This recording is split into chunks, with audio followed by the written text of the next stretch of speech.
What's up, YouTube? Welcome to my WTF channel where we react to the most unbelievable viral clips that'll make you say, "What the fuck?" If you like what you see, please like, subscribe, and share so everyone can see. Share your thoughts or clips in the comment section. We take no sides here, just presenting what we find. Oh, and you already know this for entertainment purposes only. Let's get straight to the video. Guys, welcome back. I was not going to come back yet. I know I've been gone for weeks, months maybe, and I was not going to come back yet. I don't have any of my settings right. Anyway, I've got something so disturbing tonight, and I've consulted with a number of people, including Mrs. Barron podcast, and a number of other people. Some of the names you've almost assuredly heard of if you're listening to this. If you care enough about politics and my brand of politics, you've probably heard of some of the names of the people that I've consulted with on whether or not to discuss what I've found, what I've uncovered. So I will get there. I promise you. I'm not teasing you. This is not a strip tease. But I will kind of give you some background for it because I have been gone for a while. And as I give you the background, understand I'm not killing time. I don't want to make this any longer than it has to be. I don't want it to be painful. I want this as painless as possible, but I didn't know how else to get this information out into the public. And I think it is disturbing enough that it needs to be out in the public. It is, frankly, one of the more disturbing things I've run across. But let me give you the background of how I did this. There's a search function in Google I learned about years ago. And everybody knows how to use Google. You open google.com and you get a search window and you start typing in your stuff. A lot of you have it as the default browser. So you just go up to where you would normally type like baroncoleman.com or whatever. You go up there and you just start typing something, closest grocery store, and it'll pop up a Google search because Google is your default search engine. But if you actually go to the google.com page, it'll give you a search window, but there are a whole lot of functionality you can do in that search window that most people don't know about. And the reason I'm confident most people don't know about it is when I ran by several very sophisticated, again, household names in some instances, names people that have advised presidents, advised on mega national matters and instances. And I said, hey, have you ever heard of this search functionality in Google called Google Trends? And several of them were like, no, never heard of it. What is it? What does it do? Some of them were like, I kind of heard of it, but I don't really know what it was. I first heard of it when I was advising for a grocery store chain, decade and a half ago, probably a long time ago. And I was a very small member of a team, but I was part of a team, and the team had a very sophisticated guy on it, and he had discovered this functionality on Google where you could go and you could sort of view what it was people were searching and when, and you could get trends related to it. And so I'll demonstrate that for you on something random, but I'll give you an idea of how it works, and then I'll explain where I first applied this to any sort of breaking national story. And then I'll explain how I applied it to Charlie Kirk. And then I'll explain one of the most disturbing things I've come across in a very, very long time. A very long time. And I've discovered a lot of disturbing things. A quick Google search of my name will reveal some of the garbage I've been involved with over the course of my life. But this potentially takes the cake. This potentially is one of the more disturbing things I've ever been involved in. So let me show you briefly. And for those of you who already know, this is a little primer, but that's fine. I want to show you briefly how this search functionality works so that as I'm saying things, you guys understand what I'm talking about. If you go to up here, trends.google.com, you'll get this search window right here. And I can search anything. You can see I searched Broncos versus Colts. Atlanta Braves, right? I can search Atlanta Braves and I can click explore. Well, that's a terrible. Oh, because I didn't put this. All right. Atlanta Braves, and it gives me an index. And this is set for over the last 24 hours. So I can see over the United States, that's what this is up here, over the last 24 hours in all categories of web searches, when the Braves were searched the most over the geographically limited right here, the United States. And you can make it worldwide. You can make it anything you want. So let's start with the United States. Let's say the past week. Over the last week, the moment the Atlanta Braves were searched more than anything else was September 9th at 8 p.m. For whatever reason, September 9th at 8 p.m., across the United States, more people were interested in Googling the Atlanta Braves than at any other time. You'll notice the waking and sleeping and all this, and you probably some games in here or whatever. But it's indexed at 100, being the most searches at any given time in the time frame you've referenced here. And again, I will explain why this is important, and maybe you can already see where I'm going and you understand why this is so disturbing. It may be the most disturbing set of facts about the Charlie Kirk assassination that I've come across. And if I broaden this out to 30 days, you'll notice that now it is August 23rd, 2025, was the day that the Atlanta Braves were the most searched of the last 30 days. And then as they have gone on a little bit of a losing streak or a slide, you can see interest in the Atlanta Braves has waned over time. And it reached a low right here of 34 on September 12th. And what that means is only 34% of the searches were run on that day relative to the August 23rd peak of 100. It's indexed to 100 if you don't know what that means. That doesn't mean there were 100 searches on this day. It means there were some number of searches, but it's the most number of searches in the last 30 days. This doesn't mean there were 34 searches or 35 searches. It means there were 34% of the number of searches that were to the index of 100. That's how it works. That's across the United States. I can limit it to the Atlanta metro market, and I'll get a different set of numbers. I can limit it to the state of Georgia, and I'll get another set of numbers. They look the same because interest sort of is across the board. I could probably go to, let's say, the state of New York, for example. And I could see here, August 24th it was. And there's a low of actually 0 right here in the state of New York. They don't like the Atlanta Braves, apparently, on that particular day. That's how Google Trends works. Now, I first came across Google Trends as an item of national prominence, or in the breaking of a nationally prominent story. Let me say it that way. Back in the wake of the Donald Trump assassination attempt in Butler, Pennsylvania. The guy's name that I was Google Trend searching was Thomas Matthew Crooks. He was the alleged shooter that was on the ARG building. And when I did a Google Trend search, I thought, well, that's really weird. Because I started doing it in nationally. And of course, as you would imagine, there was no interest in Thomas Matthew Crooks nationally. And 1 day, 5 days, 7 days, 30 days, 1 year, 2 years, 5 years, no interest nationally in Thomas Matthew Crooks until the day of the Butler shooting. Because on that day, everybody learned his name. And what did he do? The same thing we all do. We all run to Google and we type in Thomas Matthew Crooks. And so on the day of the Butler shooting, there was a gigantic spike. And so I thought, let me drill down on this, though, with this search functionality. I can limit it to custom date ranges. I can do 2004 to present, basically all of Google's searches. I could do a custom range, and I could cut it to any particular dates I want to. And so I started doing that. And I started doing custom ranges around particular geographic locations. And then news broke in the days after the Donald Trump assassination attempt in Butler, Pennsylvania.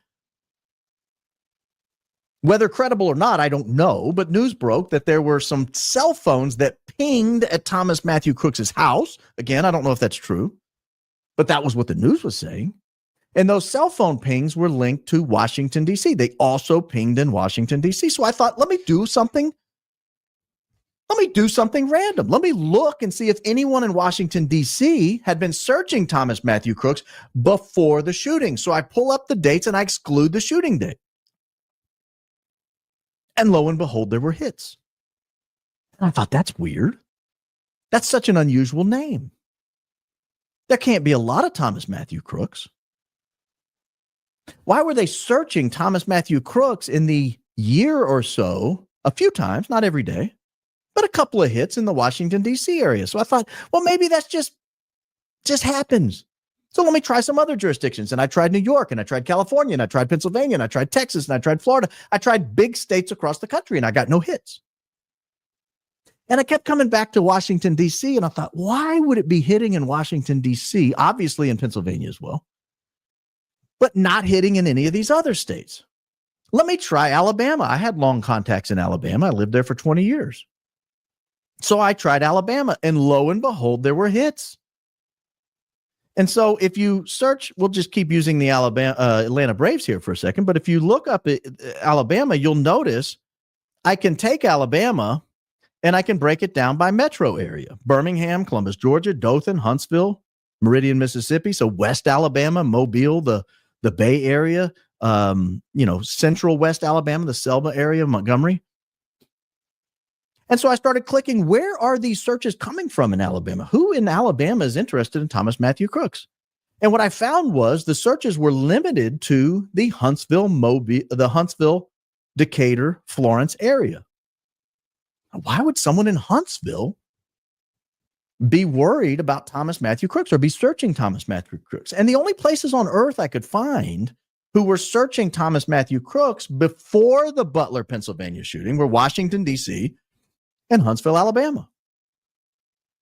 And so my mind gets curious. What is the connection? There doesn't have to be a connection, but there probably is a connection. If it's not in California, and it's not in Pennsylvania, and it's not in Florida, and it's not in Texas, and it's not in Indiana, and it's not in Ohio, and it's not in New York, but it's in Huntsville, Alabama, and Washington, D.C., what is the connection? And then I start to remember, wait a minute.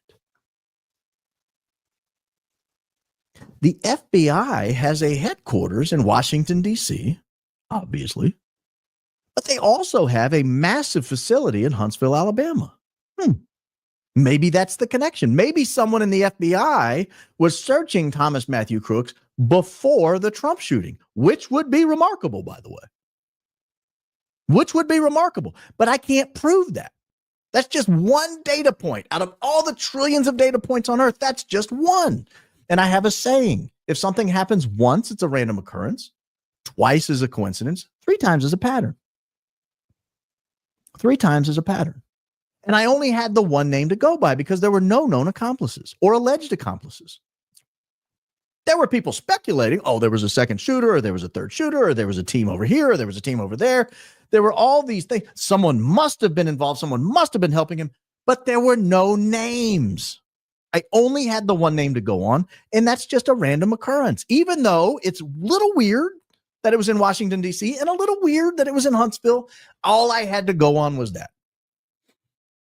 And I've done this with other things. As school shooters have popped up, as mass casualty events have popped up, I have searched the names of the people. And I don't usually get any hits. Most people, for whatever reason, just aren't searched that much. Now, maybe if you're on the radio, or you're on television, or you have a podcast, or you're a sports figure, or you're on a movie, or you're a politician, your name probably does get searched some. But most people name, William Francis Sanderson, he's probably not searched all that much. Not enough to show up at a blip in random cities. And then the Charlie Kirk shooting happened. And I kind of sat there for a while and I thought, do you want to do the Google Trends search for the shooter? Do you want to be armed with this information? Do you really? Do you really want to know this? This is a good comment here. How stupid are the agents at the FBI? I don't know that these are agents at the FBI. I will draw no conclusions tonight. I'm only laying out facts. I will not say this is definitive proof someone at the FBI. I'm not doing that. What I'm doing is giving you the facts and you can draw your own conclusions. But incognito mode will not stop the Google Trends from showing up. It will not stop. If you use incognito mode in Huntsville, Alabama, it will still show up as a Huntsville, Alabama search. Now, if you used a VPN and you set it to Albania, maybe. But how do most people do their jobs? And most people don't know this functionality exists. I'm probably spoiling it from ever being used again, frankly, in a high-profile event, but I think this is important.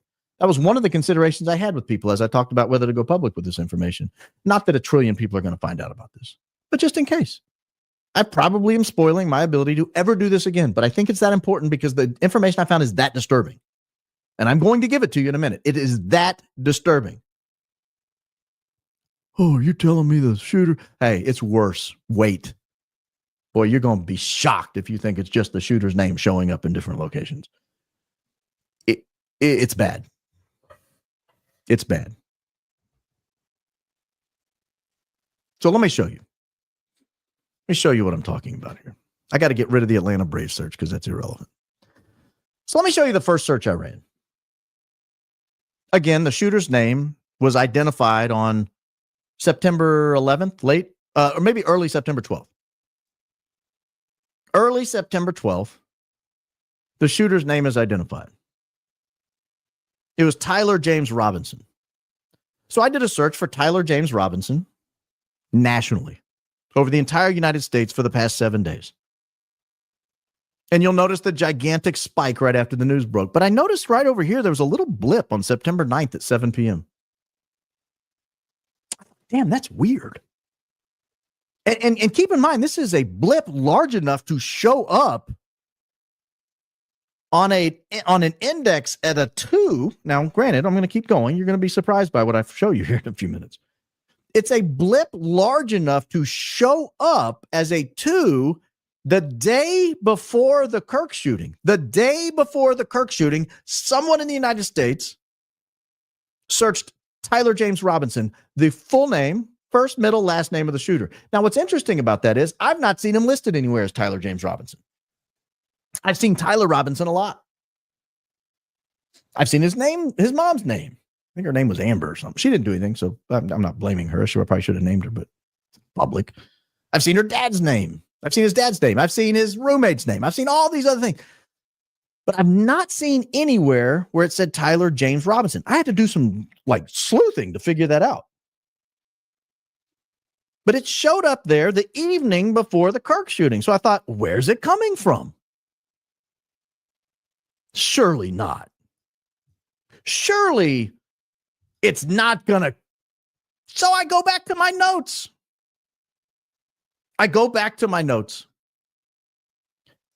And I look at where were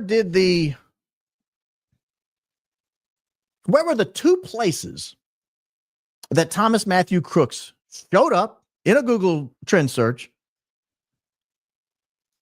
before the shooting. Well, there's Washington, D.C. at 11 a.m., the day before the Charlie Kirk shooting. And you'll see here where the news finally broke that it was, in fact, Tyler James Robinson. But notice that. That's weird. That's weird. That's going to be a recurring theme today. That's weird. You're telling me at 11 a.m., the day before the shooting? Now, keep in mind, Charlie Kirk was assassinated on September 10th. Someone in Washington, D.C. metro area is searching Tyler James Robinson the day before the shooting? Why? Why? You can see clearly when the news broke. Why were they searching the day before? I go back to my notes. I take notes when I do this kind of stuff, sleuthing around. I go back to my notes. Oh, it wasn't just Washington, D.C. I forgot. It was also Huntsville. Surely not. I think to myself, before I even do the search, Barron, if this shows up in Huntsville, I'm going to start to panic. I will officially start to panic if this shows up in, oh, there it is. 4 p.m. the day before the Charlie Kirk shooting, Huntsville, Alabama. Tyler James Robinson. Again, I'm not drawing a conclusion. I'm not telling you that somebody worked at a particular place. What I am telling you is somebody searched him in Huntsville. A Huntsville IP searched for Tyler James Robinson about the same time a Washington, D.C. metro area searched for Tyler James Robinson. Well, now we're really getting weird.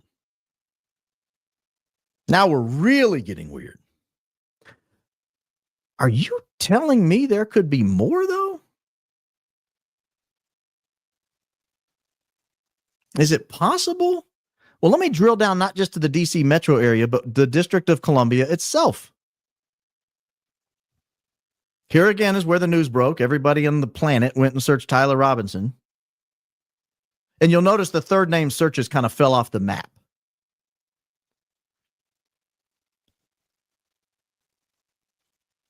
But look at that. Look how strong of a signal that is in Washington, D.C., the night before the Charlie Kirk assassination.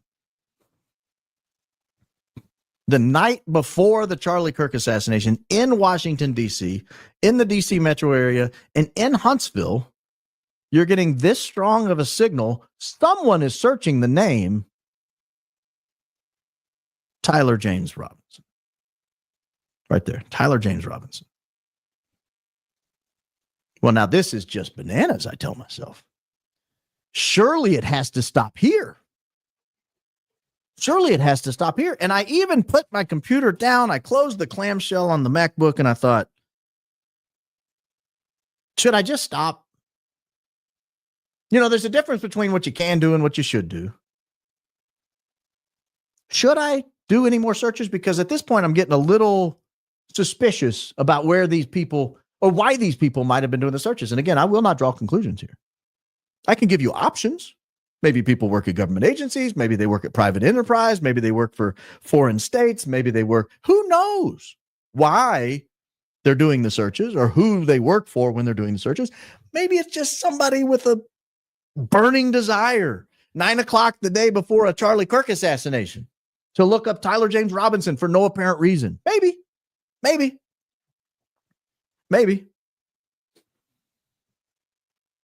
And then I get a weird piece of information. The night of the assassination, I start seeing everybody on Facebook saying, oh, there's a plane and its transponder went off. And I thought, nonsense.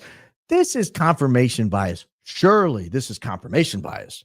They're listing the name of the guy who owns the plane. They're listing the tail number of the plane. They're listing the company the guy works for.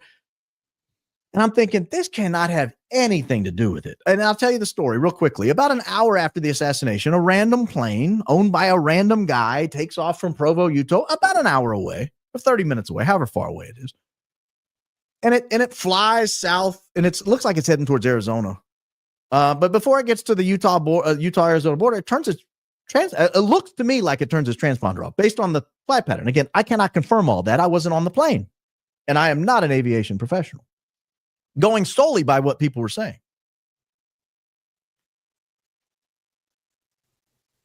But when I got those hits on Tyler James Robinson, I thought, I gotta look. I gotta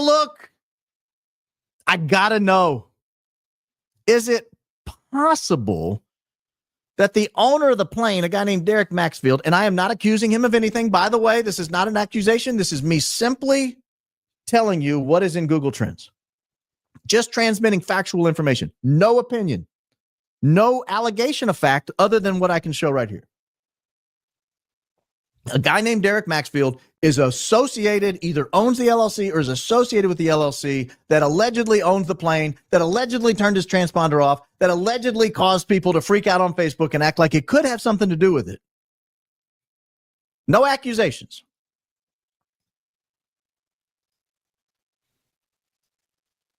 But I do the Google Trends search anyway, in Washington, D.C. area.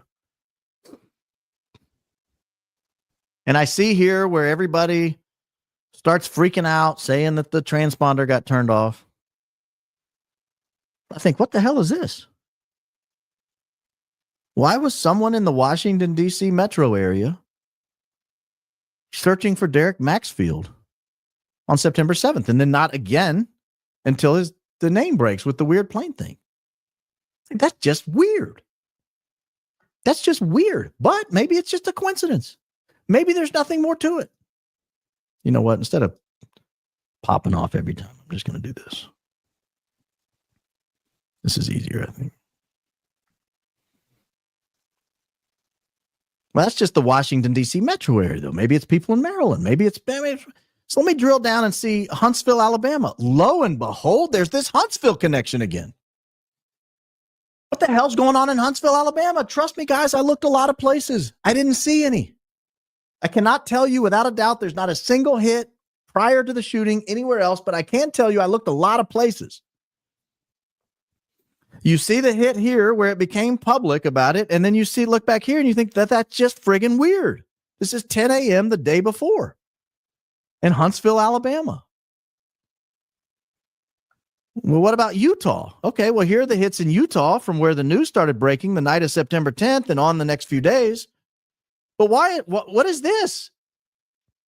This is 2 days before the shooting at 8 a.m. Again, the day before the shooting at 10 a.m. What?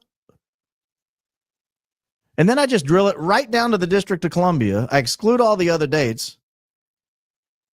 In the morning of the shooting, about 3 hours before the shooting, I get a hit there. Well, I think, maybe they're just looking for him. And again, I'm making no definitive conclusions by any of this. I wasn't making a definitive conclusion with Tyler James Robinson back here. And I'm not making a definitive conclusion here where you see a little blip days before the shooting in Washington, D.C. I don't know what it means. But the search continues. I have to know more. So I go to the tail number of the plane in 888 KG, November 888 Kilo Golf. And you can see here where the news breaks about the plane. The evening of September 10th, the evening after the shooting, you can see the news break here about the plane, and everybody starts rushing to look at it as they come across it on their Facebook and Twitter feeds and all this. But what is it in Utah? Now, granted, the plane's based in Utah. But why the interest in this plane? There's no other interest before. And so I go to Arizona. Remember, he looked like the plane was headed to Arizona, and all of a sudden there's a hit there. 2 days before the shooting. 3 days. Yeah, 2 days before the shooting. Utah was the day before the shooting. Oh, I'm getting ahead of myself. Again, no accusations, no allegations, just showing you what the Google Trends search show. I've downloaded all this data. I've saved all the screenshots. They may have no value. Maybe total coincidence. Yeah, if you're walking through the grocery store and you look and you see a penny on the floor and you pick it up, someone dropped a penny. But if you look up about 20 feet and there's another penny, you think, oh, someone dropped 2 pennies. That's weird. And you look up another 20 feet and there's another penny. And you think, 3 pennies all 20 feet apart? That's really weird. And you go around the corner and there's another penny and another penny and another penny and another. At some point, someone's not just dropping pennies, but I don't know that for a fact. Maybe they have a hole in their pocket that very consistently allows 1 penny at a time to come out at the pace they're walking. I don't know that. Well, this took place on the campus of, actually, I've got one more here, I think. Yeah. Okay, so here's what I did here. This November 888 Kilo Golf here. I excluded, you'll notice the date here. I excluded everything after September 1 in the Washington, D.C. area. Because I asked myself, and I did this with several of the other ones, and I can go through examples if you want me to, just so you can kind of see how this works. But I asked myself, is it possible I'm getting some kind of statistical noise around the shooting, around the assassination attempt? So I take the plane. This is the first one I did it with. I took the plane. I thought, okay, let me just exclude everything within a week of the shooting. The shooting took place on September 10th. I go back and I say, arbitrarily, I'm going to just select September 1 for no reason whatsoever. And I'm going to go back a year and accidentally went back 13 months, whatever. And you'll notice in the Washington, D.C. area for November 888 Kilo Golf, there is no interest whatsoever in this plane in that area. No statistically relevant interest until the week and a half before the shooting. And all of a sudden, there's keen interest in November 888 Kilo Golf in the Washington, D.C. metro area. Now, we could keep this same date range. I'll do this live. And we could do Utah. Same date range. No data. Meaning, no statistically relevant quantity of searches on November 888 Kilo Golf in the 13 months leading up to the shooting, excluding the 10 days before the shooting. which was the exact same thing I did for the Washington, D.C. metro area. I don't even know if I've done District of Columbia alone here. Let me try this live. We are researching live on air. Okay, not in District of Columbia, but if you go to the Washington, D.C. metro area, it has changed. Are they cleaning it up on the fly? You guys saw it. It was there. You are kidding me. It is gone. It was there. I don't know what else to do. I've already downloaded the data, so it doesn't matter. Let's go to Utah Valley University, the site of the scene. The Washington, D.C. metro area. Again, I excluded the day of the shooting here because there was so much interest. It was messing up all the statistics. But in the 3 weeks leading up to the shooting, no interest in Utah Valley University in the Washington, D.C. metro area. On September 2nd, all of a sudden we have some interest. September 3rd, a little more interest. September 7th, peak interest, 3 days before the shooting. The next day, a little interest and then back down. But I think maybe someone's going to college. It's probably a fine school. It looked beautiful on campus. The pictures I've seen around campus look stunning. I have no idea. I've never heard of it before. Well, let's get out of the Utah Valley University and let me go to what I think is the most stunning fact yet. The fact I think that could put it all together for people who want to draw conclusions. I don't want to draw conclusions. But for those who feel compelled to draw conclusions, let me show you something pretty wild. For the first day or so after the shooting, we were told Tyler James Robinson, the alleged assassin, lived with his parents. In fact, his dad's the one that turned him in. But in the last couple of days, news has broken that no, in fact, he had a roommate. And the alleged roommate's name, allegedly, is Lance Twiggs. I cannot put allegedly on this enough. The roommate's alleged name is Lance Twiggs. Twiggs, Twiggs, Lance. So I thought, sure, let me see. Let me just search Lance Twiggs. It's a weird enough name that if it popped up, someone's looking for that guy. Now, keep in mind, these people are alleged to be in radical, leftist groups. And they're alleged to be doing radical things to their bodies. And I have no doubt if you're kind of wild and you're discussing on Discord, allegedly, shooting the assassination of a beloved public figure, I'm guessing you probably the guy someone might want to search from time to time. So I pull up Lance Twiggs and I get 2 hits in the Washington, D.C. metro area. But they're not recent. No, they're not recent at all. This is from January of 2023. This is almost 3 years ago. And I get another little blip here towards the end of 2023, almost 2 years ago.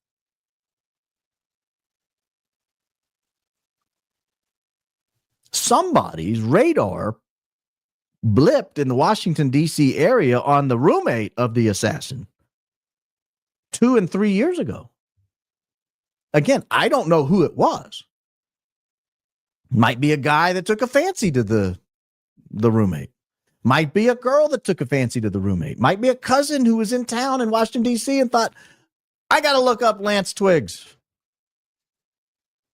Now, Lance Twiggs lives in Utah, presumably has for a long time. But somebody in the area took a keen interest on Lance Twiggs several years ago. So I start thinking, if I'm doing all these searches in the Washington, D.C. area, and I'm plotting an assassination, what else might I need to search? I looked up Utah Valley University.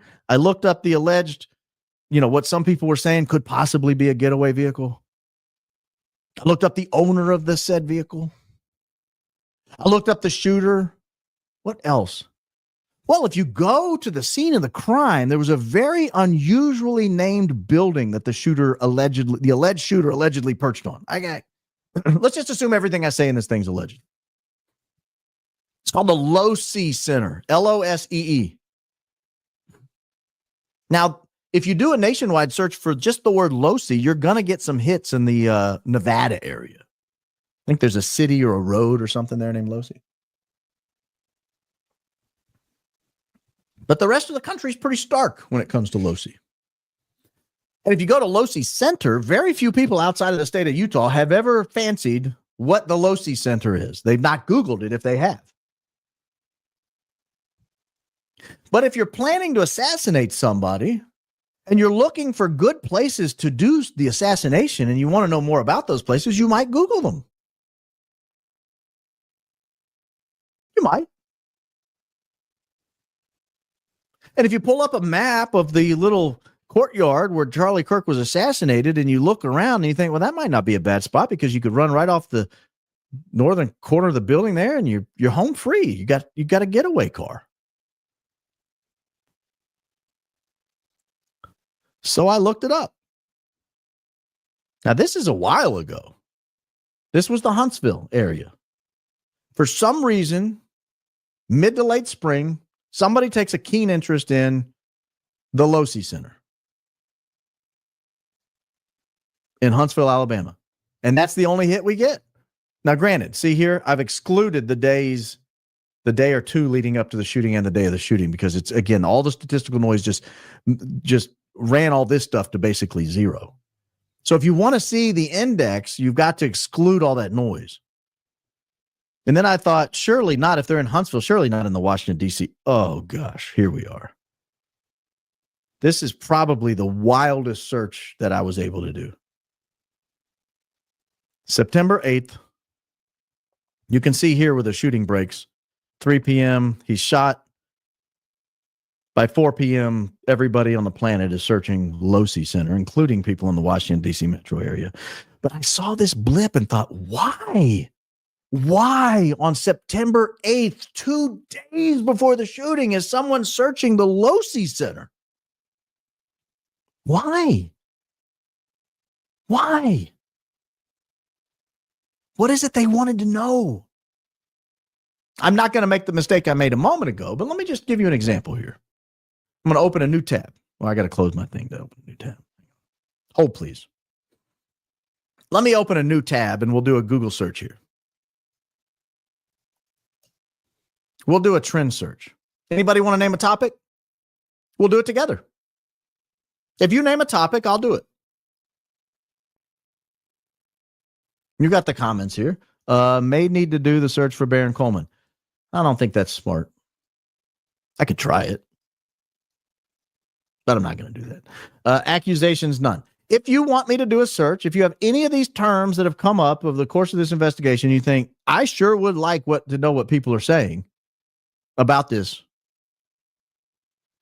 I'll be happy to do the search live. If not, I'll do some myself. What about no, people aren't going to search a Mauser 98, are they? Was that what the shooting was? A 98 model Mauser? Let's try it. Mauser 98. Lots the last couple days. You'll see that. Lots of interest the last couple days. Let's go the last 7 days. See, very little interest the morning of. That's kind of weird, actually, because we have no interest and then we have a little. Where's that interest coming from? Oh, I have to exclude this because obviously Utah, Wyoming, yeah, okay. So these are it's a really fascinating tool, by the way. If you want to look in here, you can see what it is people are searching along with Mauser 98. 30-aught Springfield, Tyler Robinson Foundation. I've never heard of that. Fascism. All fascists carry a Mauser 98. Length, dimension, sniper, Tyler Robinson. So you get all these searches here. But let's exclude some time, shall we? Let's just do this just for this. I've not done this one, by the way. We're going to have to go back in time and we're going to have to do it from before the shooting. So let's exclude it to September 9th. And so let's just do a national one. Let's do a month. Let's do April 10 to November 9. And let's just see. I don't know what this is going to show. It might show nothing or not enough information. I do not want to be like Geraldo, ripping open the safe, expecting to see great things. I don't know what this is going to show. I ran 1,000 searches. No, I didn't. I ran like 30 or 40 extra searches that you haven't seen. Some of them actually showed stuff. I only wanted to be on an hour.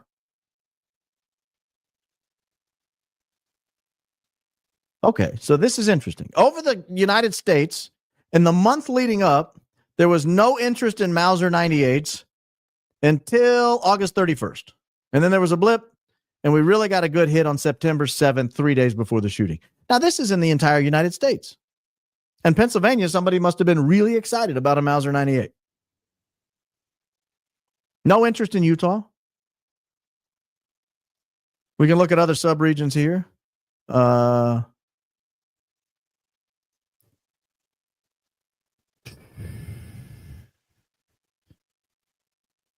So let's change the jurisdiction here. Let's do it in the District of Columbia. Again, not making any guarantees, but there is a hit right there, Mauser 98 on August 27th, 2025, and it's the only time in the month that it was searched. Let's expand the parameters from August 10 of 2025, because that's only a month. Let's expand it back 6 months.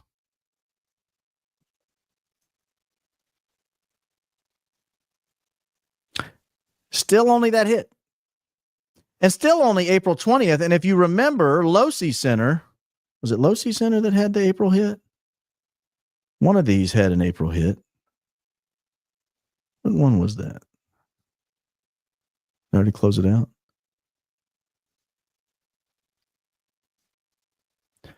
So in the District of Columbia, Mauser 98 has been searched on exactly 2 dates. There's not even enough correlating data here to add up anything else. Well, let's go outside. Remember, our good friends in Huntsville like to search the same things as Huntsville 1. Now, granted, maybe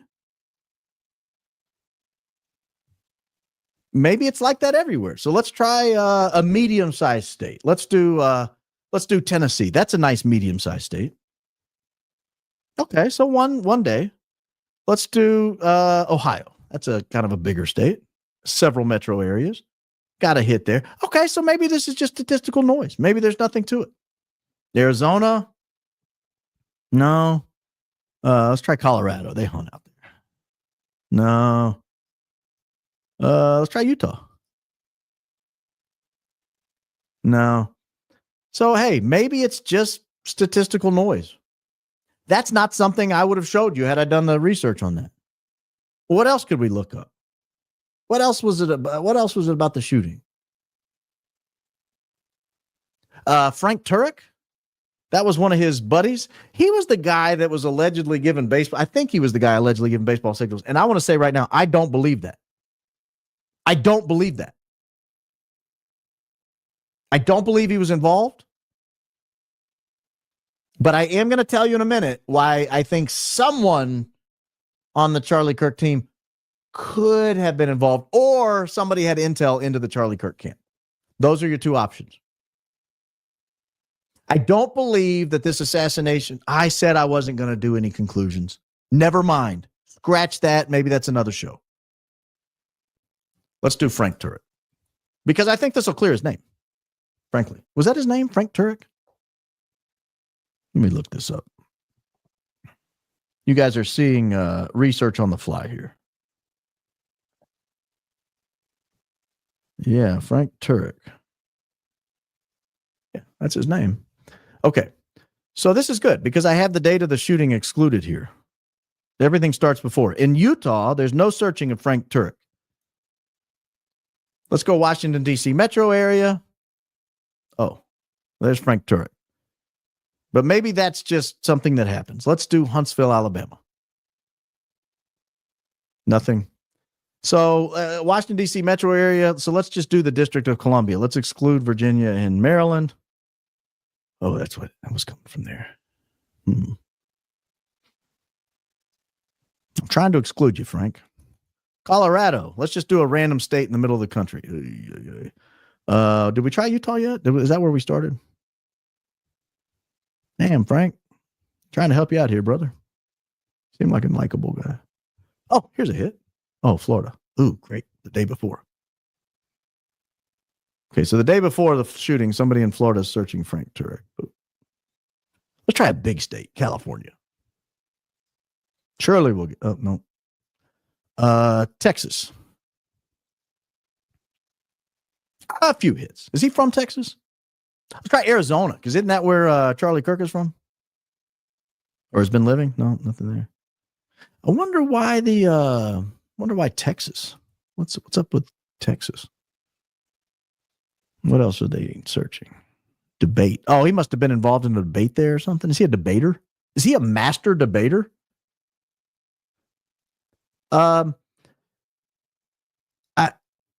Here's what I don't think I can do. I don't think this is. Let's just speculate. If you're planning the Charlie Kirk assassination and you're searching terms, would you search the term assassin or assassination? I mean, if you're searching the low season, I'm not suggesting anyone used Google to plan this. That's not it. Please don't misunderstand what I'm saying. I'm just showing you the facts that are out there on Google Trends. If you want to draw conclusions, that's your business. But let's just run down that rabbit trail for a second. If you're gonna plan the Charlie Kirk assassination, what types of things would you want to Google search?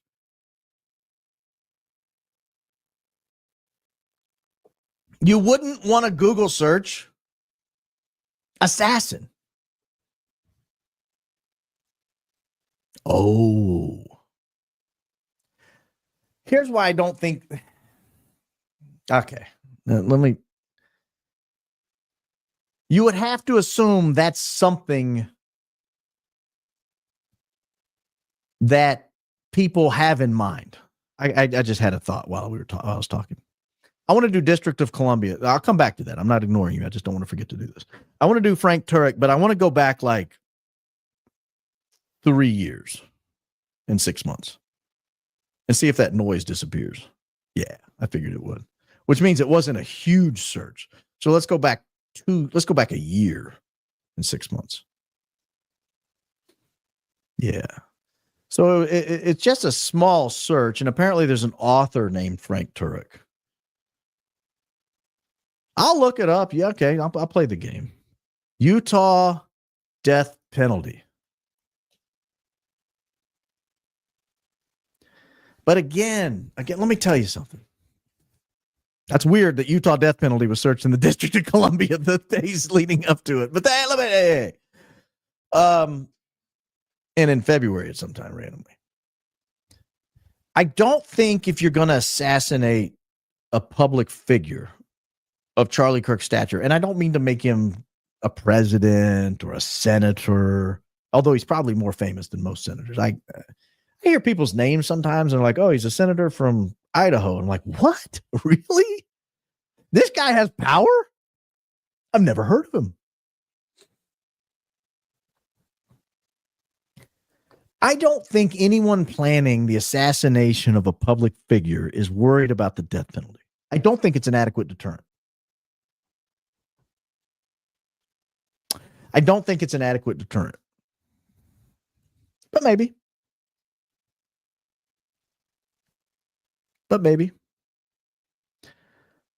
What's another thing I can search here? I like doing this live on the fly. Actually, you know what I could do? I could expand some of the parameters around here, maybe clear Derek Maxfield entirely. Let me do that because I feel bad because I don't know that I believe that he was involved. I just wanted to do the search because other people were suggesting they didn't buy the fact that he wasn't involved. So I thought, well, let me clear his name. And then when I couldn't, I thought, all right, I'll go with it. But let me do this. I'm going to look up Derek Maxfield. I will expand some of these parameters. Obviously in the past day. So I'm going to get a custom time range and let's exclude everything after the shooting. So we'll go to September 9th. Actually, I need to go lower than that. Let's go to September 2nd because I have to clear the whole week leading up to the shooting. Ooh, this is a good one. So let me expand this a little bit back. Let's do 6 months again. So in the United States, there's not enough information about Derek Maxfield in the weeks leading up to the shooting, which is good. If I'm Derek Maxfield, that's a good fact for me. I'm happy with that fact. Now let's go to the District of Columbia. Yep. So this is good. These are good facts for Derek Maxfield, and I figured they would be. There's one little blip in Arizona in May.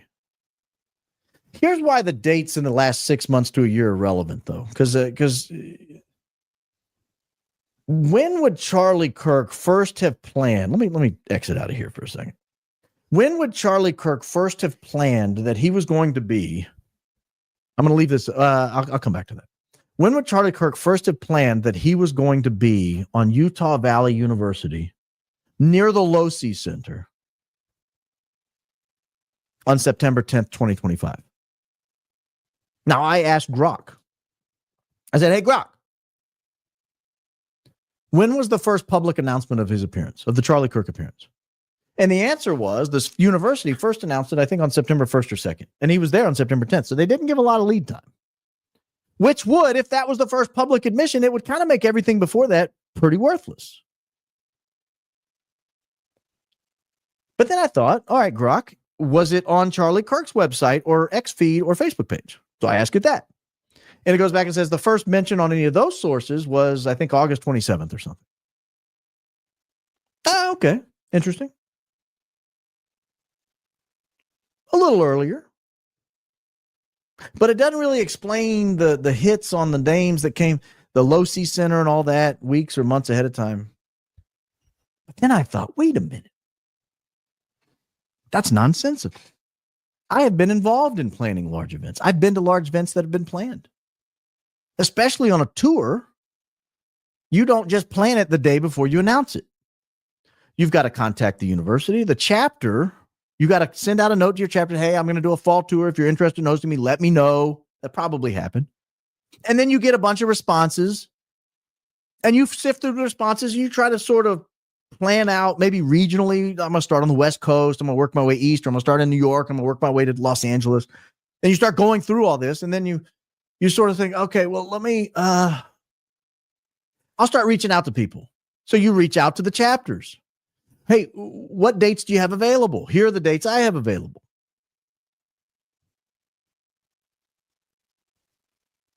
And then you got to go to the university and you got to get a sponsor. And then you got to get a permission and you got to have a security plan. And you got to have, you might need a permit or something. I don't know. I mean, there are things associated with it. And then you have to line up your logistics. You saw what he took. I mean, it's a truck. It's an 18-wheeler or more of stuff they bring in. Their audio equipment, their security equipment. Should have said that. I wish there'd been better security equipment.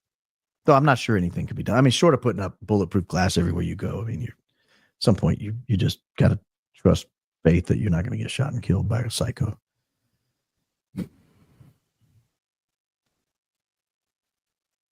But it takes time. It's months. It could be upwards of 6-9 months or more from the time you first think, hey, team, let's plan a tour for the fall. And there'd be emails going back and forth. And at some point, there would be an email that went back and forth and said, either to Charlie or Charlie's manager or the logistics coordinator or the events coordinator or whatever. I mean, you can't get a team. This is a well-funded operation. Tens of $millions a year spent on this organization. This was not a fly-by-night guy just showing up. Charlie was well made. I heard rumors of how much money was going through that. I don't know, but it was in the tens of millions of dollars annually. Well, you got a security team you travel with, you got to get a. So at some point, there would have been an email out that said, hey, we can get on the Utah Valley University campus. We'll be in the little courtyard And then somebody, if they saw that email, could look and say, this is where Charlie's going to be. Now, whether they had an inside man that said, hey, here's Charlie's itinerary where he's going to be the next 6 months, or whether somebody had access to it. There was a weak point. Somebody infiltrated his email system or his text messages, or somebody used a government program to look at his emails or text messages. We know that exists. We know that exists. There have been news items about that. Everybody tends to ignore it, but hundreds of millions of searches of your private information done by non-government employees. So anybody could have looked at it.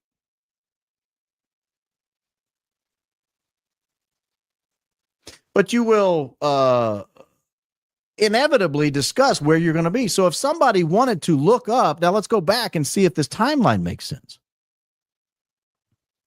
If somebody wanted to be where you were going to be, they might know 6 months ahead of time where you were going to be. They may have known before Charlie Kirk knew.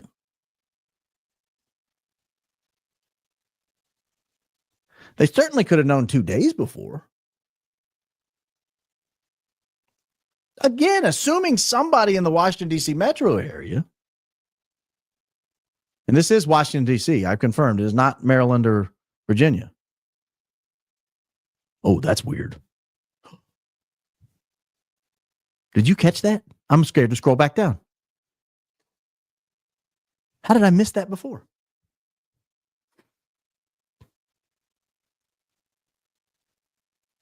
Oh, because that's not excluding it. Okay, that makes sense. Shooting. Whew. I got scared there for a second. But somebody in Washington, D.C., 2 days before the shooting, searched the Losi Center. They certainly would have known 2 days ahead of time. Yeah, this comment is where I was headed. 6 months ahead for security reasons. Sure. I think there's at least a 6 month lead time from where you know where you're going to be, or at least your team knows where you're going to be, until the actual date of the performance. I mean, certainly the run of show had it before September 8th.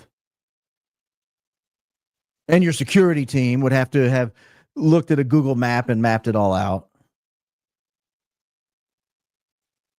This is the one I want to look at. Closest location for police department. Now, this is going to be an interesting search. And I do want to keep this to an hour, and I'm at 58 minutes. Oh, goodness gracious.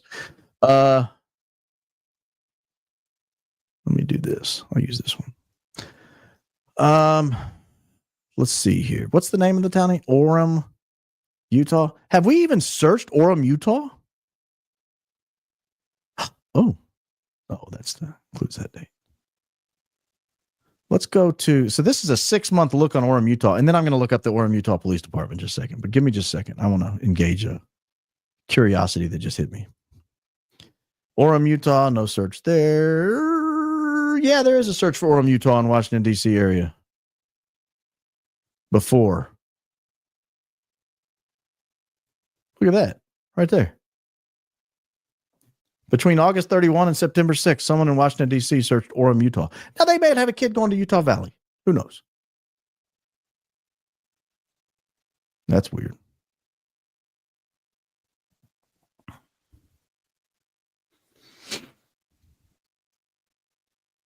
Let's just try the District of Columbia itself. Maybe that will exclude it. Okay, that was the shooting. So let's go Orem, Utah Police.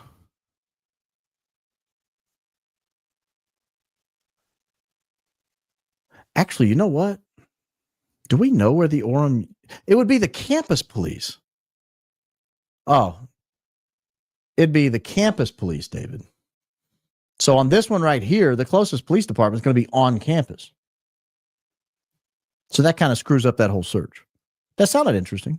I'm not opposed to that search, but there's just not much there because of the. Thank you, Kevin. I thought so. Hey, this brought me out of retirement.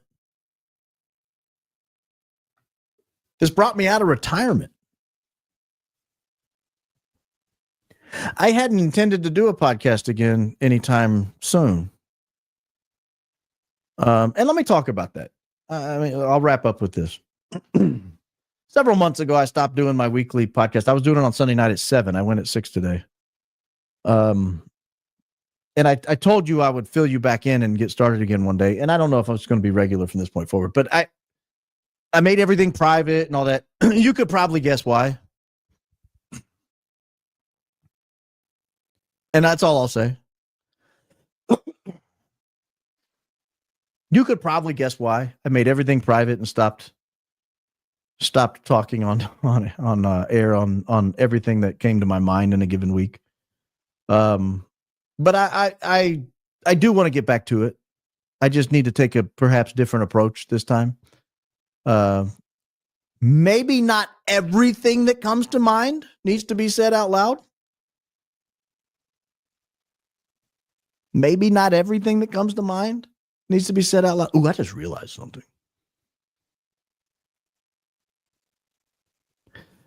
1, 2, 3 of the 8 people on the wall behind me were either, or four of the 8 people on the wall behind me were either assassinated or shot in an assassination attempt. 4 of the 8. John Kennedy, prior to September 10th, 2025, was the most shocking assassination, I think, ever recorded. There have probably been worse assassinations. But I mean, assassination business goes back thousands of years. Julius Caesar was assassinated with a knife. Wasn't videoed. Not on the internet. John Kennedy's assassination was. And I think that might be why he had such a connection with the people. I've gone back and looked at this. I've been fascinated with Kennedy for a long time. I think his portrait is so haunting. I think his portrait is so haunting. His official portrait, where he's staring down at the ground and you can't even hardly see his face. John Kennedy. Very dark colors, natural colors, browns and golds and things. But if you go back and look, and I've done this, if you go back and look, his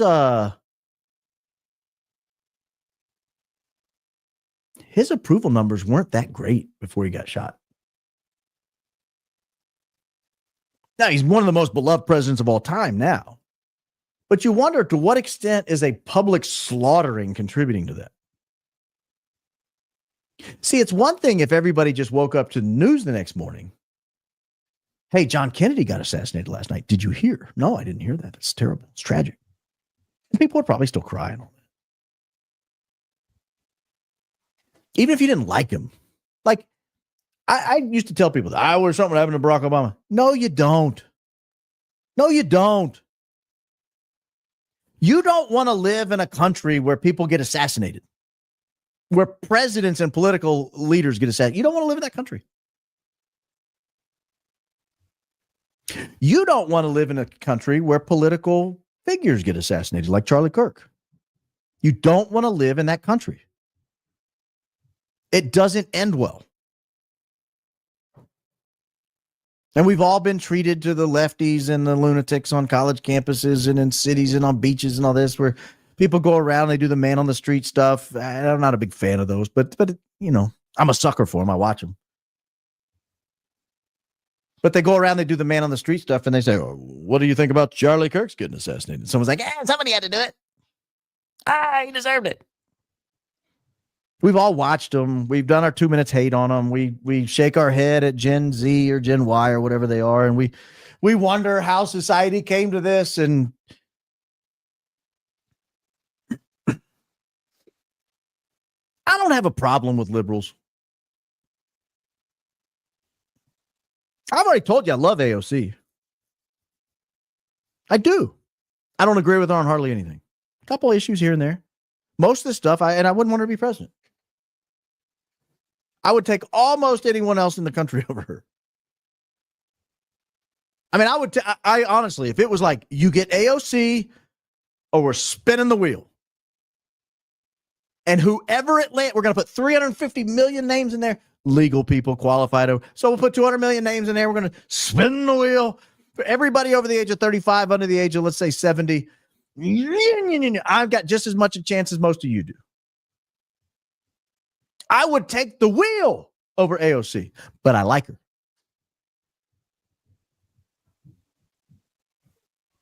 So it's not liberals. I'm not saying that I don't like these man on the street things because of liberals. That's not it. It's the consequences of the mentality. It's the consequences of the mentality. If I could be assassinated, if someone would shoot me because of words that came out of my mouth that they disagreed with, then in theory, morally, if they're morally okay with that, then in theory, morally, they have to agree that it's okay if I kill them first for the words that come out of their mouth because I disagree with them. In other words, if your speech that someone disagrees with is a reason to die, that doesn't matter what the political point of view being espoused is. I hope I said that well. I hadn't planned to talk about this, so I didn't have anything written down. I hadn't thought through it. But it's the truth. If that's your mentality, and that's why I didn't like it when people used to either joke about it or say it seriously about people like Obama or Biden or even back in the day with Bill Clinton, George Bush. I didn't agree with any of these people. But I didn't want them to die.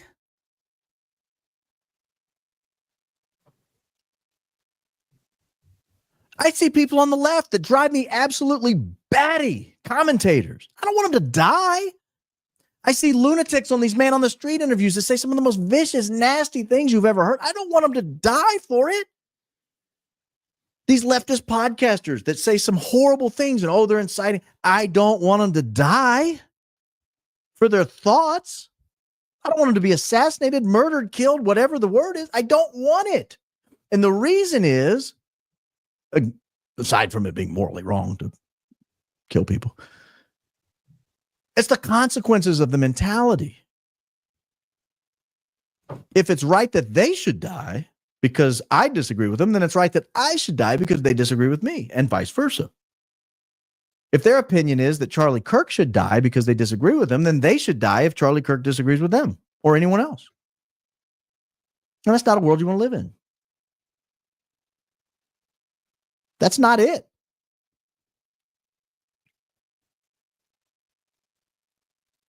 I've heard a lot of foolish things on the right lately, too, since this, in the last 4 days. Oh, we're going to grab our guns. Stop it. You're not doing anything. Don't. But you're not going to. You don't want to live in that world. You don't want to live in the world where people are going door to door shooting each other, hunting you down like dogs, like you're a damn squirrel. And you're jumping tree to tree trying to dodge bullets or stay out of a hunt. You hear a snap of a twig and you go tearing off through the fort. You don't want to live in that world. Now, A, it's not right, but B, you won't make it very long. There's a lot of people out there. You remember the Royal Rumble? I don't know why I thought of this. Back in the 80s, early 90s, you'd watch I don't even know, maybe they still do the Royal Rumble, but they'd have like a 30-man wrestling contest. And they'd send people in there like one at a time. And that's at some point there's 18 people and they're beating each other with chairs and they're elbowing each other and they're top roping each other. Atomic elbow. It didn't last very long. People got cycled through pretty quick out of the Royal Rumble.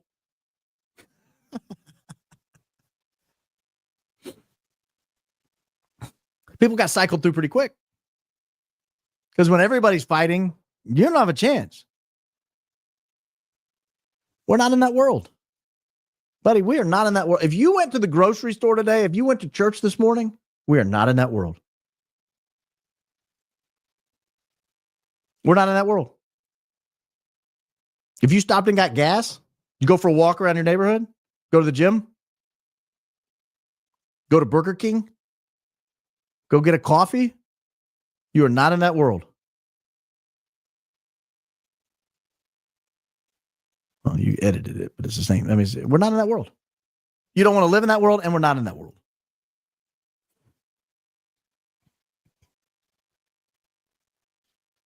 And I don't think people should be so quick to blame everybody. Like, I'll admit, some of those searches were pretty disturbing that we've covered tonight. And you could draw a lot of conclusions with that. But the reality is we don't have subpoena power over Google. We don't know who made those searches. I do think it's evidence that someone was searching. And I think that's potentially very disturbing. That people are searching the names of these people in the days leading up to the shooting. That's disturbing. Honestly, it's just bad. I don't know what it means. I don't know who it was. I don't know. Are they government employees? Are they state actors? Are they private people? Are they cousins? I don't know. It's weird. It's very disturbing. I think it bears some journalistic outfit looking into, maybe even government agencies looking into. I do think that. If I'm the FBI, I want to know who's searching those. If I'm the Utah State Police, I want to know who's making those searches. I just do. If I'm Tyler James Robinson's family, I want to know. Or Lance Twiggs' family, I want to know. Or if I'm Derek Maxfield, I want to know. Yes, if I'm Derek Maxfield, I want to know who is searching my name in the Washington, D.C. and Huntsville metro areas in the days leading up to the shooting.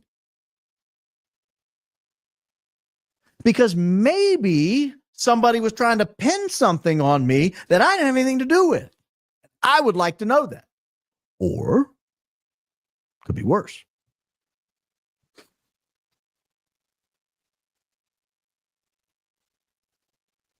I mean, there's just everyone should want to know. More information is better than less information. And I understand it's very early on in an investigation. In a normal homicide investigation, 4 days in, they haven't even opened the file book yet. This is different because it's Charlie Kirk. But I want to add something here. But I'll probably close with this. I don't know. Depends on if you guys comment anything good. Charlie was a good guy, obviously. I mean, stories come flooding in about how great of a human being he was. I never once listened to the Charlie Kirk podcast. Not my brand of conservatism. I didn't have a problem with him. I don't listen to Sean Hannity. Don't necessarily have a problem with him. I don't listen to Bill O'Reilly anymore. I did 25 years ago. I don't listen to Megyn Kelly. I don't listen to a lot of these right-wing podcasts everybody listens to. I only have so many hours in a day. I work. I got family. And Charlie was not one of the people I listened to. Now, I'll admit, I did with great glee sometimes come across a YouTube or a TikTok video of Charlie just eviscerating some, nincompoop on a college campus. And it was fun. Watching him freeze in response to what he was saying. It was fun. It was great. But if someone came up to me the week before the assassination said, "What do you think of Charlie Kirk?" I'd say, take him or leave him.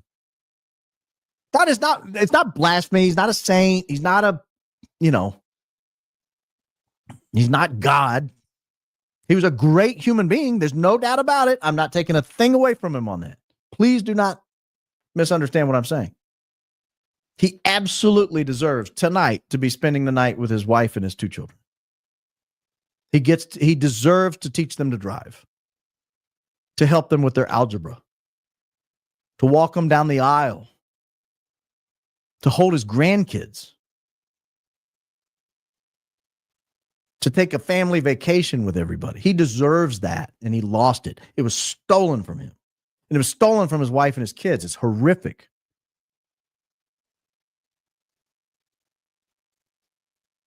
If you believe in the metaphysical world that Charlie Kirk believed in, you believe he's in heaven. He's in a better place. To die is gain, right? To live as Christ, to die is gain. That's the religion Charlie believed in. It's a religion his wife and kids, his wife believes in. His kids are probably too young to believe anything yet.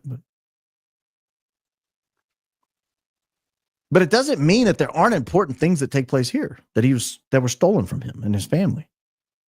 It doesn't mean there aren't important lessons to learn in this mortal coil.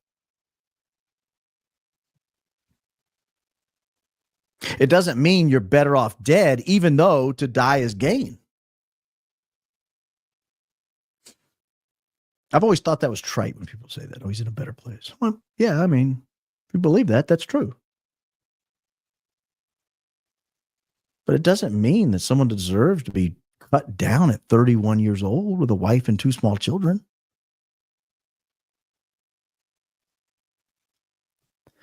But I think a lot of the connection to him, because I now feel a very emotional connection to him. I now feel a very emotional connection to Charlie Kirk that I did not feel on September 9th. Again, on September 9th, you come to me and say, Barron, what do you think of Charlie Kirk? I just said, he's all right. You listen to him? Nope. You watch him? Nope. You ever been to an event? Nope. You want to meet him? Nope. You heard good things about him? Sure. Heard good things about a lot of people. I don't particularly care one way or the other about him. But now I feel a deep emotional connection to him. Why? I think the same reason a lot of people feel a deep emotional connection to John Kennedy. I think the same reason. When you watch such a horrific slaughter, you can identify with that person in a way you never could identify before.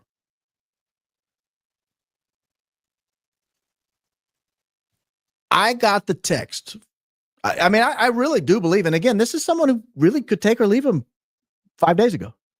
I got a text. I think it was from my sister. I know it was from my sister. To a family group text. Oh my gosh, Charlie Kirk shot in the neck. WTF or something like that. I don't want to attribute foul language to my lovely sister, but I thought that's weird.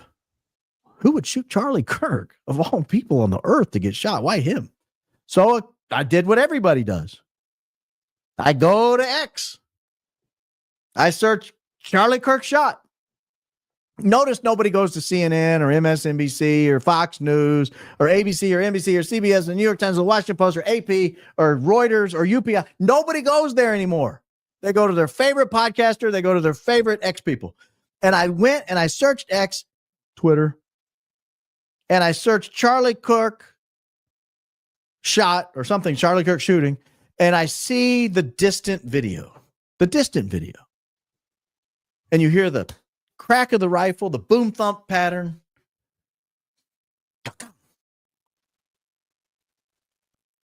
So you know it's just one shot. I thought, man, one shot. Wow. And you see him slump over, and I thought, man, I hope they just winged him. Like, I hope they just got him in the arm and it just knocked him down, right? You couldn't see anything from the faraway video. Then I made a huge mistake. I went to the comments. And someone had posted the close-up. You know the one. It's kind of from like 10 o'clock from where Charlie was sitting. And stupidly, I clicked it because I was trying to figure out, was he just wounded? Is this something he's going to survive? Or is this something that's like, did it hit him in the middle of the chest, right? And I clicked on it and I saw the neck shot and the massive quantity of blood. I mean, like a gallon of blood in a couple of seconds. I mean, it was a tremendous amount of blood. And I saw the look on his face and the hands and the whole thing. And I was horrified. And I wished I hadn't seen it. And I was on the phone with somebody. I said, don't look at it. If you find it, don't. I think I was on with my sister, maybe. I said, if you find it, do not look at it. Do not go find that video. It's that bad.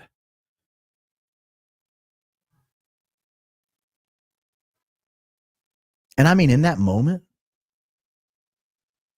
I had a welling of empathy in my soul that I never would have imagined I had for the man.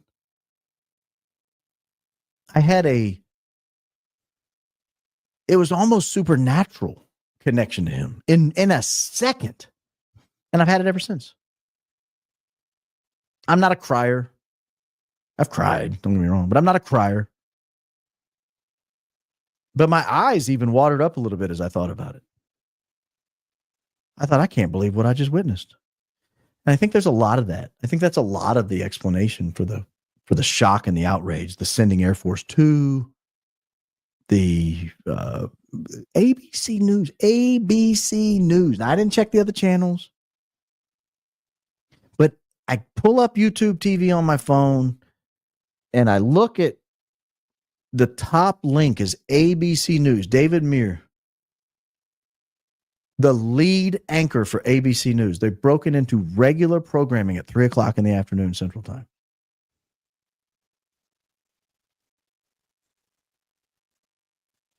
ABC News. When his death was finally announced, it was announced by the 47th president of the United States. How many people on earth ever in the history of the United States of America have had their death first announced by the president of the United States? I'm not talking about the president acknowledges it. That's happened. It happens a lot. It happens all the time. I'm talking about the very first mention ever of Charlie Kirk's death. The first person to say, I know for a fact he's dead. The president of the United States. Guys, we're fighting wars. We just bombed Somalia for the 75th time this year. I bet you didn't know that. That's the longest running war America currently has going. It's over 20 years. We've bombed Somalia 75 times this year. We bombed Iran. We're providing material support to Israel for their, I don't want to call it a war because that's like saying if a UFC fighter pummels a kindergartner to death, that was a fight. No. But whatever's going on over there, skirmish, we're providing material. We're providing material support to Ukraine, fending off a nuclear power. Like the president does real stuff. Real stuff. The president of the United States does. And he stops what he's doing to announce the death of a citizen.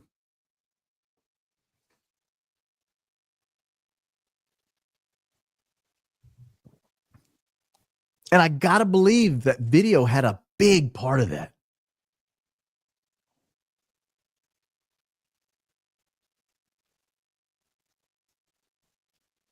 You know why Trey Gowdy probably screamed everyone needed to watch it? Because Trey Gowdy has terrible hair. And he doesn't want people looking at his hair. Now, that's not why.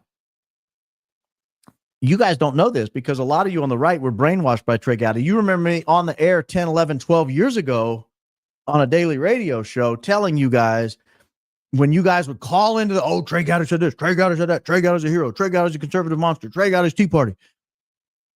I was consistent from the beginning. Trey Gowdy's a scam. He's a scam artist. He's a gun grabber. He's not a conservative.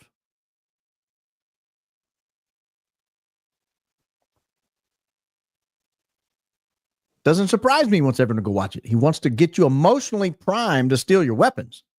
If you don't think he's a gun grabber, do some research. He's been one for a long time. I'm hearing people say they're okay ignoring First Amendment rights to punish people cheering for Charlie Kirk being killed. I don't think the government should take any action whatsoever with people speaking. In fact, I think it's proscribed in the First Amendment. As interpreted by the Supreme Court of the United States. I'll tell you a funny story about that. The Supreme Court is very clear. First Amendment, Congress shall make no law. Doesn't say anything about the municipal city council. Doesn't say anything about the local school board. Doesn't say anything about the board of mayors and aldermen and city council. It doesn't say anything about your local state reps or state senators. The Congress of the United States of America shall make no law about freedom of speech. That's it. The only thing prescribed by the First Amendment. Now, what people are calling for is Congress to pass a law to restrict the freedom of speech. The Supreme Court has applied the freedom of speech to everything through the 14th Amendment. I will never forget. I took a First Amendment class in law school only because I adored the professor. I won't say her name. She was amazing. She and her husband both taught at the law school. And I had a class with her and I loved her. Not in an attractive way. In fact, if I pulled up a picture, you'd understand what I'm saying. Not to say she's unattractive, but it wasn't that. She was quite a bit older than I was. And it wasn't that. I loved her intellect. Now, this woman was a raging, radical leftist. I mean, more than most people you come across. We're talking leftist law professors. They are on another planet, brother. Not like anything you would come across in daily life. These are people who have no consequences for anything they think or say. They have tenure. They're highly paid. They've got endowed chairs. They're going nowhere. So they can say anything, and they do. But I loved her intellect, man. She was smart.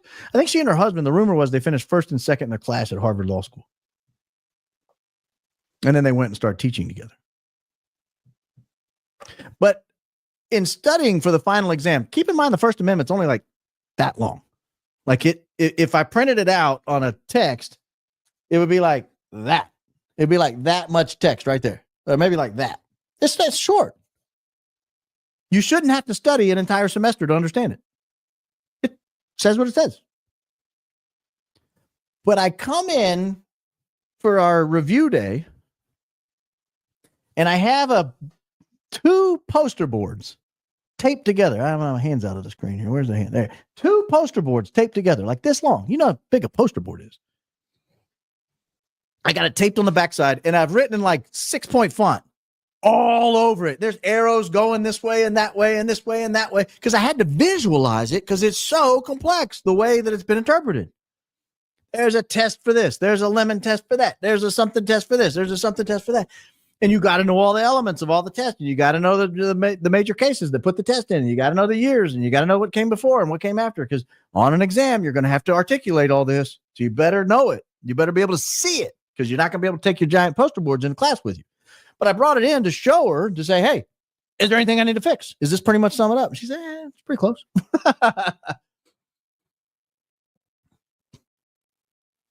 And I said to her, I said, Professor Blank, isn't it a shame that it takes me two poster boards, probably 1,000 words, all these arrows and pictures and stars and all?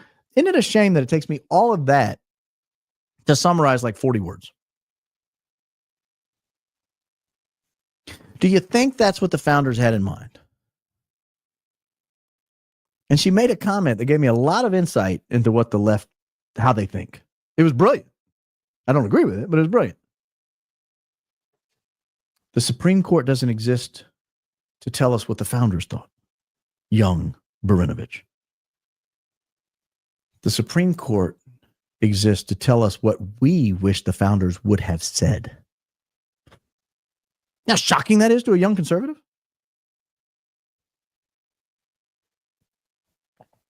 Let me say it again. The Supreme Court exists. This was her leftist opinion. The Supreme Court exists to tell us what we wish the founders would have said. In other words, the founders couldn't have imagined we'd have local school boards that have as much power as they have. And had they known, we wish that they, if we could go back and tell them, we wish they would have said, hey, not only Congress, but state governments, county governments, subdivisions, cities, municipal corporations, nobody in government needs to restrict your right to speech. Then I said, well, that's fine, but we have all these actual restrictions. Time, place, and manner restrictions. That's a restriction on speech. Free speech zones, a time, place, and manner. You can protest on this day in this area. We'll give you you have to get a permit. You have to do this. You have to do that. I'm getting a call from somebody. They must not have gotten the message that I'm on air. Or maybe they're telling me to shut up. It's a lawyer. Not my lawyer, though. I said, but and then her position was yes. But we wish they would have said that, because it makes a more orderly society. And I will say, on some of the things, I tend to agree with her. On some of the constitutional issues, I tend to agree with her. That there are things that if we could go back in time, we wish the Supreme Court would have said. I've got no problem with Miranda. I wish they would have gone farther. Miranda versus Arizona, the right to remain silent, the right to an attorney, being notified of all. I got no problem with that. I wish they would have gone farther and said, and cops can't lie to you to get you to trick you into saying something. They have to be honest with you. And if you answer something and they weren't truthful, it's not going to be held against you. But they'll never do that. I wish they would have gone farther and said, hey, when the FBI interviews you, they have to record it. You don't get to be judged on whether you're honest based on some written summary of what they believe they remember you said. I think that's nonsense, especially in the day and age when everything is recorded. I didn't log on to talk about any of that. I can attest to your stance on bad hair, Trey. Yes, I've been consistent on Mr. Gowdy from the beginning. Always was suspect of him. Anyone with hair that bad cannot be trusted. I've seen very few people in Congress with worse hair than Trey Gowdy. James Traficant had worse hair, but I think his was a rug. What's the guy in Alabama with the rug? Mike Rogers. Give it up, Mike. You're fooling nobody. There's no one on the planet that thinks that's not a rug. And I don't care if people wear rugs.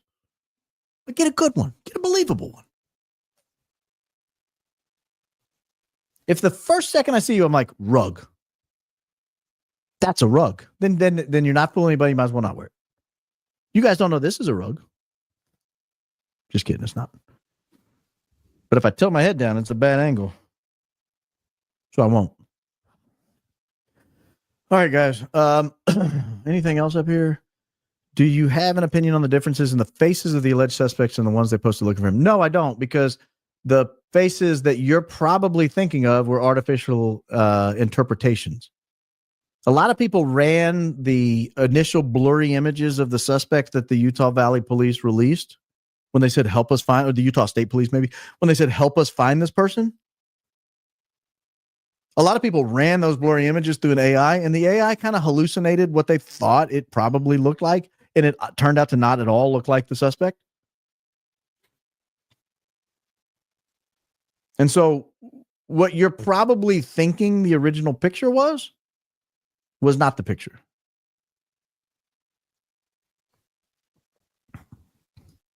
How do we normalize getting help to those mentally ill, disturbed, who can't process opposition, that go to extremes, that think that thought process is normal? Well, that's a big question from somebody with that icon avatar. How do we normalize getting help to those mentally ill, disturbed people? People aren't going to want to hear what I'm about to say. And this is me thinking, should I say it? I've learned a lot since going off air a few months ago. Not everything that comes in my head needs to be said out loud.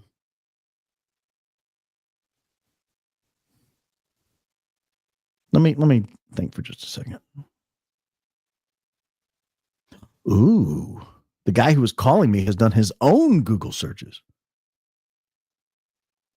Oh, wow. I might have to do a follow-up show. Interesting. I'm not going to go with those because I didn't do it and I'm trying to wind down. But there's something to this Google Trends search, guys. There's something to what we discovered tonight. I don't know what it is. Oh, back to how do we normalize getting help? I'm not going to say it. I'm not going to say it because you guys aren't ready to hear it. Not all of you. Some of you will say, yeah, you're exactly right. But many of you are not formed sufficiently to hear and accept what I am going to tell you. That is truth, by the way. Maybe I'll get this channel going again on some regular basis. I'm not going to do Sunday night at 7 every night. I'll probably mix it up, maybe go midweek some when I have time. But I think I am going to get it fired up again. I missed the microphone. I did this daily for years. I did it as a fill-in basis for years. I think I calculated one time I spent like 11,000 hours on air at one point. And I'm told if you do 10,000 hours of something, you're an expert. I'm just telling you what I've been told. But my answer to this question, I'll hint at it. I don't know that they're mentally ill or disturbed.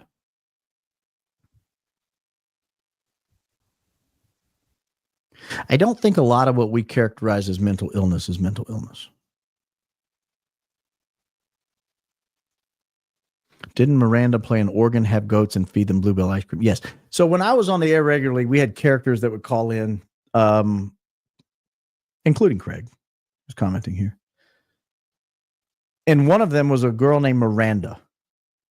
Miranda lived out away from town, her character. And for a long time, I tried to figure out if it was really a woman from Maplesville named Miranda. And she had a goat, and you could hear the goat in the background. And she would play her organ. Play her organ. Yeah, that's the way I wanted to say it. Or like an organ, not like a church organ. Not, come on, guys, get your head out of the gutter. And she alleged that she would wear a Confederate bikini down on the river and cause commotion. She would feed Bluebell ice cream to the goat, and it would give it gas. And I actually had the occasion one time to sit in the office with the mayor of tiny, tiny Maplesville. His name, Hayes something Hayes something. I don't even remember why I was up there. I was up there working, doing something for a consulting shop we worked for. And I asked him point blank, I was like, hey, it's a small town. I'm sure you know everybody. He's like, I know everybody in town. I personally know everybody in town. I was like, hey, I need to know what you know about a girl named Miranda. He's like, I don't think there's anyone here named Miranda. I was like, well, she lives here. She has a goat. He goes, buddy, that doesn't narrow it down any. Everybody here has a goat. I'm at a wedding one day. A very dear friend of mine had a child getting married, a daughter getting married. And we're at the wedding.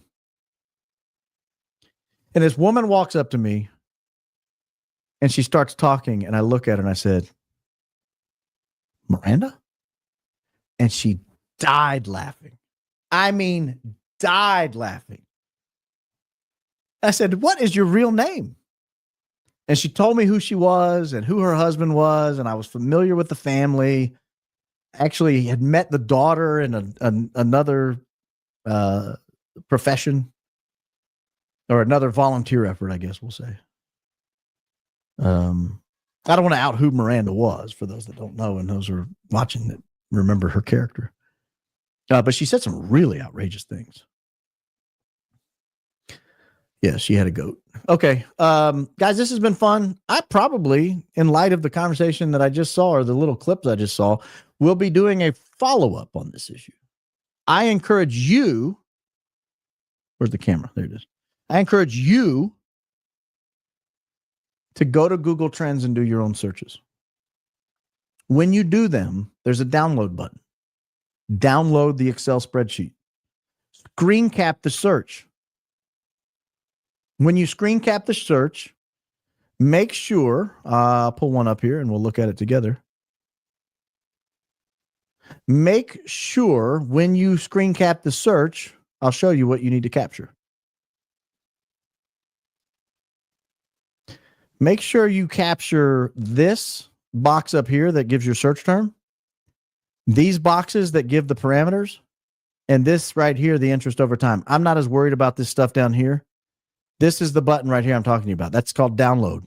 You click that and it'll start downloading it to your browser or your download file, depending on if you're on Mac or Chrome or whatever.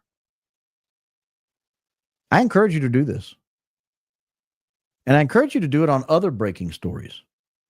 I think you'll be shocked at how disturbing some of the information you find is. I do. I think you'll be shocked. This has been fun. I went 40 minutes longer than I wanted to.